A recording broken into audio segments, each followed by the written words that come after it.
বন্ধুরা, আমি এসে গেছি আজকের দুপুরের খাবার নিয়ে। এই যে দেখুন, গরম গরম ভাত আর তরকারি কিছু রান্না করিনি। আমি তরকারি রান্না করতে যাব কি, মা বলল আমি তরকারি পাঠাবো। আজকে তো শুধু ভাত রান্না করতে, ভাতটা আমি দুবেলার মতনই রান্না করে নিয়েছি। এখানে এখন আমি খুলিনি, মা কি পাঠিয়েছে আমি এখন দেখব। চলো দেখে নেওয়া যাক। এই যে দেখুন, মা তরকারি পাঠিয়েছে। আমি অলরেডি ভাত কষিয়ে নিয়েছি আমার, তো এটা এখানে রেখে দেবো। আর এই যে দেখুন, মা তরকারি পাঠিয়েছে।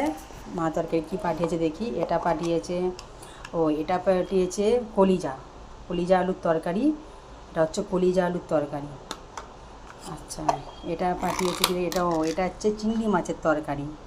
মা এই দুটো পাঠিয়েছে, চিংড়ি মাছের তরকারি আর কলিজার তরকারি। এটা আমার আর আমার মেয়ের এখন হয়ে যাবে, ওই জন্য আমি আর তরকারি রান্না করলাম না, শুধু ভাত দুবেলার মতন করে নিয়েছি। ওবেলায় এখন আমি মাংস আলু তরকারি করব, সে রেসিপি আমি দিয়ে দেবো। আর এটা দেখুন, কালকের রাতে করেছিলাম চিকেন কাবাব, এটাও রয়েছে চিকেন কাবাব। 2 পিস আমাদের হয়ে যাবে। এবেলা আমাদের দুপুরের খাওয়া দাওয়া এটাই। আমাদের আজকে দুপুরে খাওয়া দাওয়া রেডি। তো বন্ধুরা রাখছি, ভালো লাগলে লাইক করবেন।